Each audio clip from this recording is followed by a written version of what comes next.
How do Brinker's and his father's views of the war differ? Where are my 13 groups? Right there and right there. Okay. Paul, talk to me about Brinker's views and his father's views.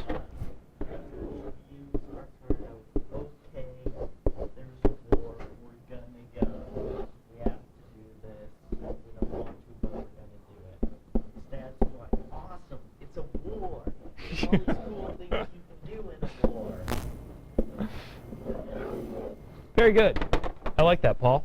So basically, Brinker is saying, I've got to do it, but I'm really upset about this. I don't like this at all. And his dad's saying, oops, wow, war. Go have fun. Wish I could join you. That would be fantastic, which is kind of strange. How does this difference seem similar to previous differences in the view of war? We'll go to Mitch, yeah. Where have we seen Brinker's or where have we seen his father's views? Okay, explain. I think Penny would be more along the lines of Brinker's dad because it's unrealistic. Hold on, is he more along the lines of Brinker's dad or is he more along the lines of Brinker? What was Finney's view of war? Unrealistic in what sense? He denied it, right? Oh. He denied it. Isn't Brinker sort of denying war by saying, what did he say about war? Why is he so angry at his father?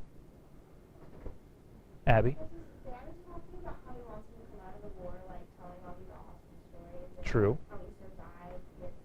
But Brinker is like trying to think ahead of it and saying like I might not come out alive. So everything you're saying is true, Abby, but there's another reason that he's upset with his father. Melissa? What I was going to say is Brinker's dad is kind of like Gene and Brinker after they see the guys in the train. Okay, that's true. And that's one of the connections. Here's the train moment. What other moment is represented by Brinker's father? After Ski troops. So we have, once again, and remember, Knowles, I told you, he's going to develop one place, develop it somewhere else again. If you don't get the point the first time, don't worry. He'll give you 3 more moments in the novel where he develops the same point. So this is familiar to us. We've seen it before. Brinker's father is this no-name character. He just sort of comes in. Why? Because we need to see these views once more. And Knowles creates Brinker's father to bring in those views. Anybody, why is Brinker so angry with his dad?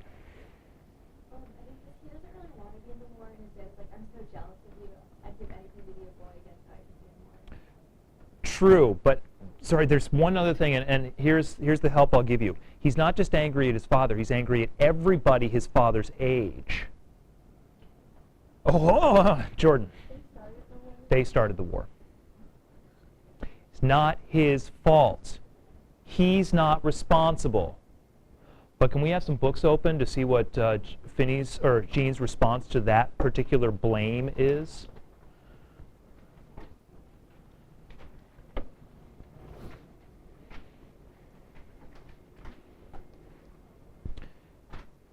Brinker's father leaves.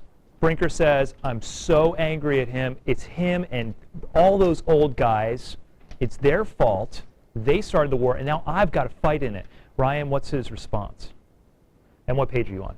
On page 201. 201. Since I heard this generation complaint from Brinker before, so often that I had identified this as a source of his disillusionment during the winter.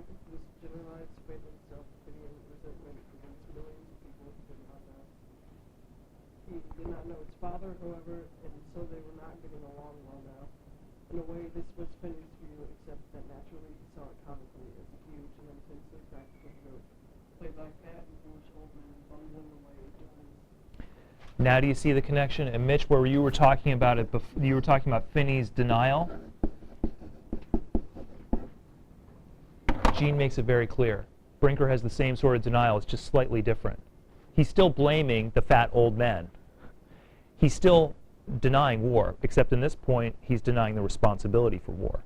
He's denying that he owns it. He does not own war. It's not his fault, yet he's got to fight in it, and he's upset about that. So the views are presented. It's almost like a conclusion paragraph for an essay. What did we talk about? Oh, we talked about denial, and we talked about this unrealistic idealism. But what about Jean's view? Yeah, Sydney. I could never agree with either of them. It would have been comfortable, but I could not believe it because it seemed clear that wars were not made by generations and their special stupidities, but that wars were made instead of something ignorant in the human heart. So how does he agree, disagree with either of these two men? He doesn't feel that like it's just a certain generation that feels something that's like with everyone. So first disagreement. Gene, here we have Gene. He's going to say that it's everybody's fault because war is a human problem and we are all human. So yeah, guess what? I didn't invade Poland, but that doesn't mean that I'm not human. It's a human problem. We have these problems. But how will he, so he disagrees with the denial. But what else is he saying? Does he fight, Sydney? Does he go to war? Yeah. Does he voluntarily go to war? Yeah. So he's not trying to evade it either, right? So he believes that it's everybody's fault. He's not denying it. And furthermore,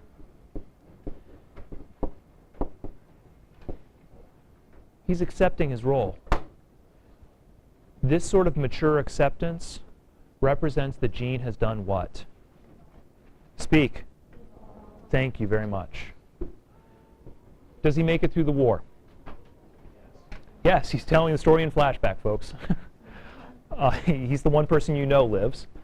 Does Brinker make it through the war? We don't know. He leaves that in question. All right, perfect.